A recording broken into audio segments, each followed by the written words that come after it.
என்னுடைய அனுபவத்தில் உங்களுக்கெல்லாம் ஒன்று தெரியுமா? நானும் உங்களை மாதிரி தான் வந்து அரசு பள்ளியில் தமிழ் மீடியத்தில் உங்களை மாதிரியே படித்து வளர்ந்தேன். இங்கே நான் நிற்கிறதுக்கு முக்கியமான காரணம் அரசு பள்ளி தான். தமிழ் வழி கல்வியில் படித்ததை பெருமையாக எப்பயுமே சொல்லுவேன். என்னோடய சிந்தனை எல்லாமே தமிழ் இருக்கும். இங்கே நான் முக்கியமாக நிற்கிறதுக்கு காரணம் என்னுடைய ஆசிரியர்கள். நான் வந்து தனிமையாக இருக்கும் பொழுது என்ன ஒரு ஸ்கூலில் ஒரு சின்ன ஒரு லைப்ரரி இருக்கும். அந்த லைப்ரரிக்குள்ளே போய் உள்ளே விட்டாங்க. அப்போ அப்படியே படிக்க ஆரம்பித்தது. அப்போ என்னுடைய டீச்சர் சொல்லும்போது, நீ எப்பெல்லாம் வந்து சோகமாக இருக்கியோ அப்போல்லாம் வந்து நல்ல தலைவர்களுடைய புக்கெல்லாம் கையில் கொடுத்தாங்க. அப்படி கையில் கொடுத்த புக்கு தான் ஃபஸ்ட்டு பேரறிஞர் அண்ணாவுடைய புத்தகம், புரட்சியாளர் அம்பேத்கருடைய புத்தகம். அந்த மாதிரி சின்ன சின்ன புக்கெல்லாம் மொத்தமே ஒரு 30 பேஜ் தான் இருக்கும். நான் வந்து 9th ஸ்டாண்டர்ட் 10th ஸ்டாண்டர்டில் குட்டி லைப்ரரியில் வச்சுருப்பாங்க. இப்போ கூட ஒரு நல்ல நிகழ்வு, சால்வா போடாமல் எல்லாத்துக்கும் புக்கு கொடுத்தாங்க. அதை எல்லா அரசு துறைகளிலும் எல்லா அரசியல்வாதிகளும் எல்லா அமைச்சர்களும் எம்எல்ஏக்களும் பின்பற்றணும். அதை நான் பின்பற்றும் போது இந்த 60 நாளில் கிட்டத்தட்ட எனக்கு ஒரு 2000-3000 புக்கு வந்திருக்கு. அது அப்படியே வந்து அரசு பள்ளியில் ஒரு லைப்ரரியில் எல்லா அரசியல்வாதிகளும் எல்லா அமைச்சர்களும் கொடுக்கும் பொழுது ஒரு சிறிய நூலகம், ஒவ்வொரு ஸ்கூலில் இருக்க ஒரு சிறிய நூலகம் ஒரு சிந்தனைகளை உருவாக்கும். ஒரு சின்ன ஸ்பார்க்கு தான். அப்படி என்னோடய ஆசிரியர்கள் லைப்ரரியில், சின்ன லைப்ரரியில் மொத்தமே அங்கே ஒரு 100 புக்கு தான் இருக்கும். நான் இருக்கும் பொழுது விவேகானந்தரோட புக்கு இருந்துச்சு. அந்த மாதிரி சிறு சிறு நூலகத்தில் படித்து ஒரு சிந்தனை வரும்போது அங்கேருந்து உருவான சிந்தனைகள் தான் நான் இங்கே நிற்கிறதுக்கான காரணம். பொதுவாக தனியார் பள்ளிகள், அரசு பள்ளிகள், பொதுவாக பணம் இருக்கிறவங்க தனியார் பள்ளிகள் போவாங்க. வசதி குறைந்த ஒடுக்கப்பட்ட ஏழை மக்களுடைய இடம் எப்பொழுதுமே அரசு பள்ளியாக இருக்கும். அப்படி ஏழ்மையில் இருக்கும் பொழுது நான் அரசு பள்ளியில் படிக்கும் பொழுது இன்றைக்கும் நினைவுகள் இருக்குது. நான் படித்த ஸ்கூலில் பிஹெச்எல்ல தமிழ் வழி கல்வியில் படிக்கும் பொழுது, திருச்சி திருவம்பூர் பிஹெச்எல்ல படிக்கும் பொழுது, அப்பயே ஒரு 8th standard 9th standard 10th standard வரைக்கும் பார்த்தீங்கன்னா ஸ்கூலில் வந்து சரியான டாய்லெட் இருக்காது. நாங்கள் வெளியே தான் யூஸ் பண்ணுவோம். அதுக்கப்புறம் மழை பெஞ்சு 11th ஸ்டாண்டர்ட் போகும்போது மழையினால் அந்த பில்டிங் பாதிக்கப்படும் பொழுது பொதுவாக கான்ட்ராக்ட் விடுவாங்க. அப்படி டிசிஷன் எடுக்கிற வரைக்கும் ஒரு பெரிய இந்த மாதிரி தான் ஒரு பெரிய மரம் இருக்கும். நீங்கள் பார்க்குறீங்களே, இதையெல்லாம் 20-30 வருஷ பிரச்சனை.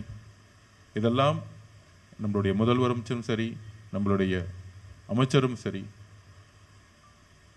ஒவ்வொரு நொடியும் அதை செய்ய எப்படி சாத்தியப்படுத்தணும், எதை மாற்றணும் அப்படின்னு ஒரு சிந்தனை வரணும்ல. இதை மாற்றணும்னு சிந்தனை வரணும்ல. அந்த சிந்தனை இது வரைக்கும் வந்ததே கிடையாது. இதுதான் எங்களுடைய கோபம். இந்த 60 நாளில் ஒவ்வொரு டிபார்ட்மெண்ட்டும் பார்க்கும்போது இதெல்லாம் மாற்றணும் அப்படின்னு ஏன் சிந்தனை வரல? ஒரு 20 வருஷத்துக்கு முன்னாடி ஆரம்பித்த ஒரு ஸ்கூல் இன்டர்நேஷ்னல் லெவலில் ஸ்போர்ட்ஸ்லேயும் இன்டர்நேஷ்னல் லெவலில் ஐஐடி ஐஎம்லேயும் 80% 90% போகிறாங்க. எல்லாரும் சொல்லுவாங்க கவர்மெண்ட் ஸ்கூல்லேருந்து ஐஐடி போயிட்டாங்க, ஐஏஎம் போகிறாங்க. அது பெருமையாக சொல்லக்கூடிய 1-2 பேர் 10 பேர். ஆனால் பிரைவேட் ஸ்கூல்லேருந்து பெரும்பாலான பேர் முட்டி மோதுவாங்க. சாதியில் ஏற்றத்தாழ்வு இருக்குது. இது நான் என்னுடைய தனிப்பட்ட வாழ்க்கையில் உணர்ந்திருக்கேன். சாதியில் ஏற்றத்தாழ்வு இருக்குது, மதத்தில் ஏற்றத்தாழ்வு இருக்குது, ஆண் பெண்ணில் ஏற்றத்தாழ்வு இருக்குது. ஆனால் இன்னொரு இடத்துல ஒரு ஏற்றத்தாழ்வு இருக்குது, கல்வியில் ஏற்றத்தாழ்வு. அமெரிக்காவில் ஒரே சிலபஸ் தான் இருக்கும். பிரசிடென்ட் பையனும் அதே சிலபஸ் தான் படிப்பாங்க. பிரசிடென்டோடைய கார் டிரைவர் பையனும் ஒரே சிலபஸ் தான் படிப்பாங்க. அப்போ ஹையர் எஜுகேஷனில் முட்டி மோத முடியும். என்னுடைய மகனுக்கு கிடைக்கக்கூடிய ஒரு ஃபெசிலிட்டி, ஒரு அரசில் இருக்கக்கூடிய சிலபஸ் வந்து ஈக்குவலாக இருக்கா? அப்போ அந்த அந்த மிகப்பெரிய 50 வருஷத்தோடைய கடமை, ஒரு புதிய தலைமுறையை உருவாக்கக்கூடிய பொறுப்பு என்னுடைய சகோதரர் திரு ராஜ்மோகன் அவர்களுக்கும் கரெக்டான இடத்துல கரெக்டா மாண்புமிகு முதலமைச்சர் ஒருத்தர் உருவாக்கியிருக்கார். ஏன்னா அவரும் ரொம்ப ஏழ்மையிலிருந்து வந்தவர், கல்விக்காக அவரும் போராடினவர். அப்ப முதல்ல ஒரு துறை நேர்மையானவர்கள் கையில் கிடைக்கணும், அதுக்கப்புறம் உணர்ச்சி பூர்வமா ஒரு சிந்தனை வரணும், இதெல்லாம் மாற்றணும் அப்படின்னு ஒரு சிந்தனை வரணும்ல. அப்படி சிந்தனை இங்கே இருக்கக்கூடிய ஒவ்வொரு அமைச்சர்களுக்கும் இருக்கு.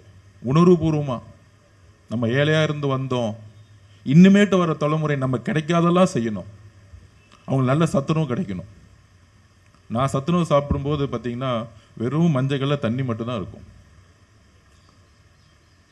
அப்ப இன்னைக்கு இருக்கக்கூடிய ஒவ்வொரு விஷயமும் அது தன்னுடைய எஜுகேஷன் மினிஸ்டர் சகோதரர் சொல்லும்போது, பசங்க நம்ம முதலமைச்சர் சொன்ன மாதிரி நல்ல சாப்பாடு சாப்பிடணும், நல்ல குவாலிட்டியான ஒரு சாப்பாடு நம்ம வீட்டில் உட்காந்து சாப்பிட்டா எப்படிமா அதுமாதிரி நம்ம குழந்தைங்க சாப்பிடணும்.